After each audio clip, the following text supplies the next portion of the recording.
also opening up instead of expecting the autistic to pick up intuitively, actually stating, we need concrete to understand. Tell us what your needs are. Tell us what makes you feel loved. Because if there's something we can give, we'll gladly give it.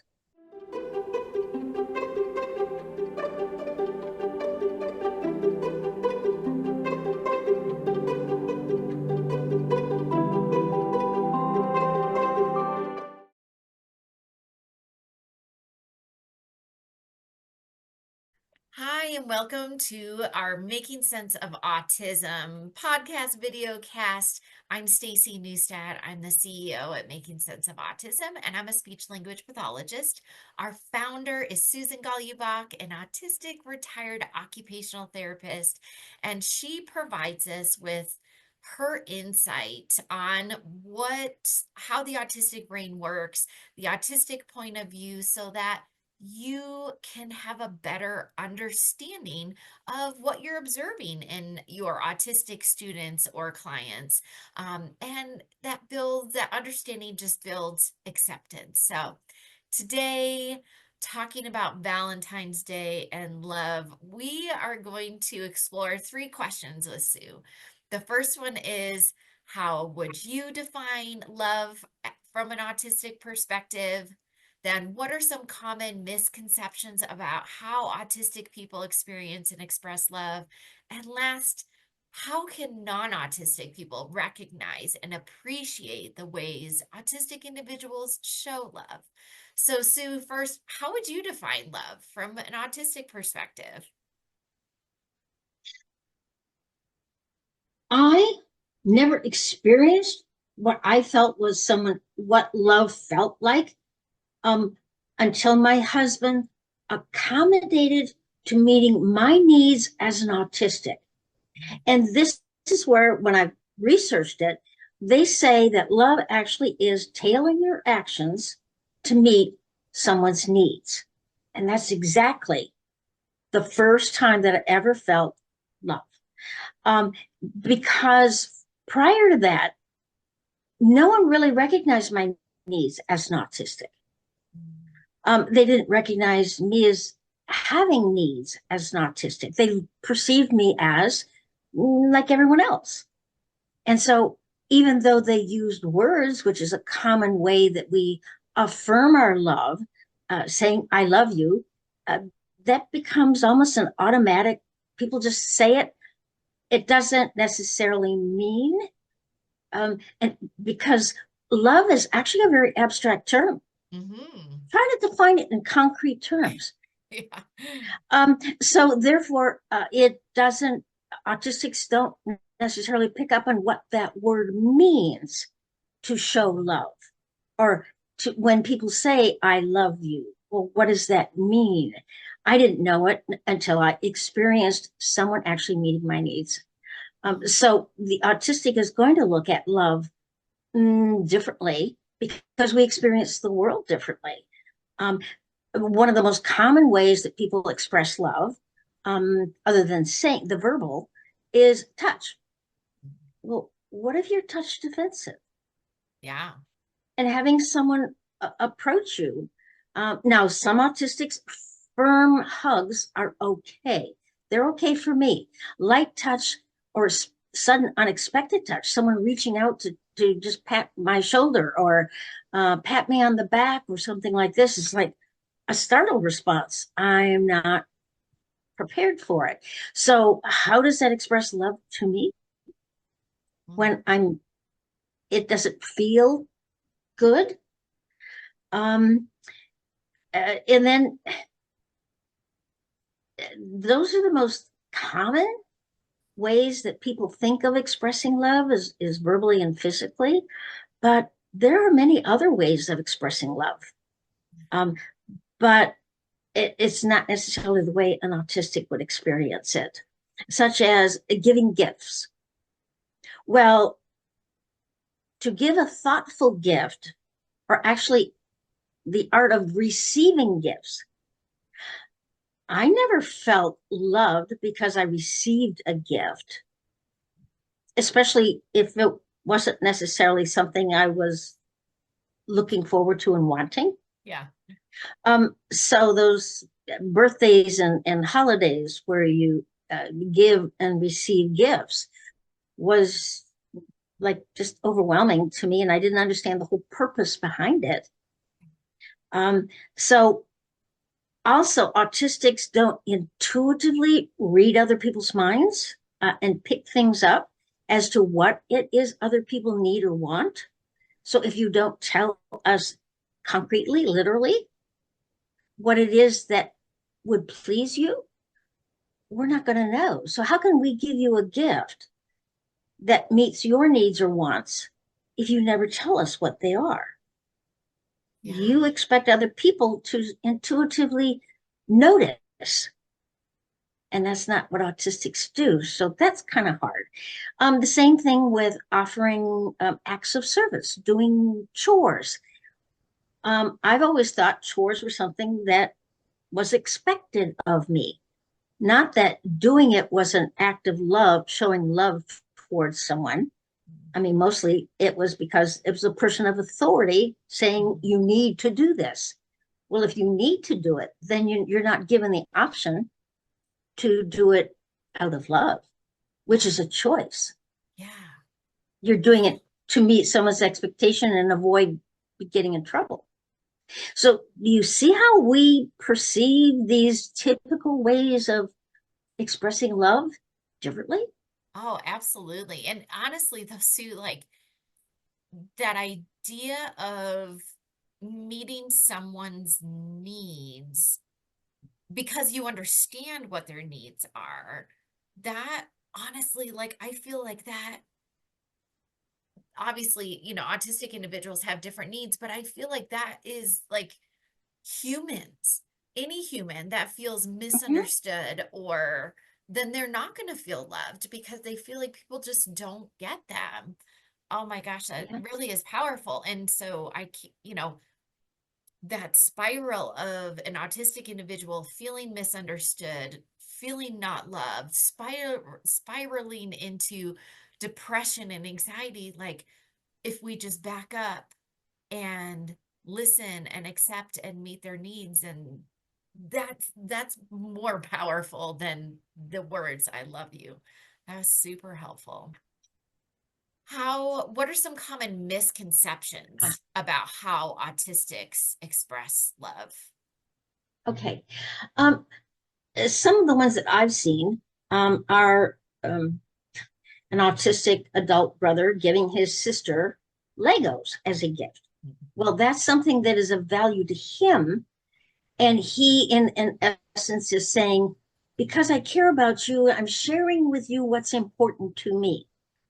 And that was his way of expressing love. Now, of course, her reaction was, I don't do Legos. I don't want these. Well, that kind of discourages him from ever giving her a gift out of love, because it wasn't very well received. Um, so that's a common misperception. If an autistic, you go to approach and you want to reach out to, because you just want to connect with them. People often do that. They just touch them lightly on the shoulder just to show they're empathizing and connecting with them. But if the autistic flinches back, um, well, then the misconception is, oh, you don't like me. That's a negative response to what I thought was a positive response. So the person wanting to reach out to them becomes afraid, sort of, to reach out to them or touch them in any other way, which makes the relationship more tense because now touch brings out the endorphins. That's the feel good hormones. And that's why touch is so important to a relationship. But if the autistic backs away or reacts in a surprised or negative fashion, then it's misunderstood because that's purely a sensory reaction. It has nothing to do with how they feel about that person. Yeah. Oh, and people take things really personally. And so I feel like this information is powerful because it is that misconception that then people are like, oh, you're rejecting me. And they take it personally and sometimes get really upset. And then it creates this big Mhm. misunderstanding. And Yeah, so, yeah. even doing acts of service like chores. Um, if because of the executive functioning issues of having difficulty planning, initiating, and remembering what you're doing while you're doing it, all those issues can interfere with you doing a chore. So even if you want to, as an autistic, show that you care about and want to please the other person, you fail to complete the chore. You forget to do the chore. You for all these reasons, it doesn't happen. Then of course there's going to be a misunderstanding in that you don't care about my needs. I needed you to do that, and you don't care about my needs enough to do it. So yeah, all of those ways of expressing love and even using words of affection, like I said, if the word love doesn't mean anything to you because you don't understand it's an abstract term, what other words could I use to express to you that I care about you? But then people don't equate. They want the word love, Yeah. not I care about you. I appreciate you. Um, Words that maybe an autistic can relate to what they mean, those words mean. So all of those key things that people are looking for in the way of love just don't quite align with what an autistic is able to do or understands how to do.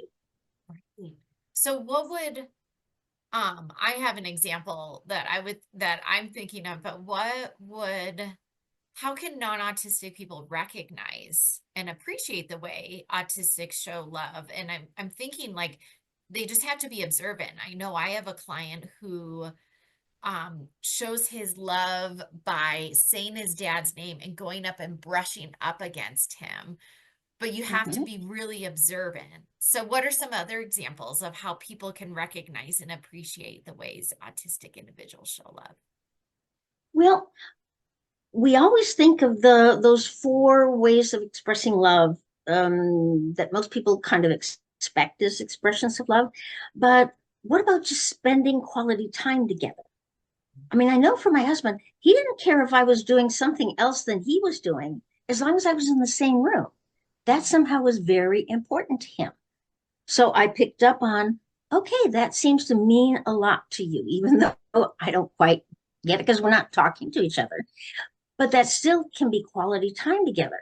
So if the autistic is at least wanting to share their space with you, be there with you, even if you're not conversing or doing the same thing, isn't that saying I still enjoy your presence? Yeah. Isn't that still a way of communicating?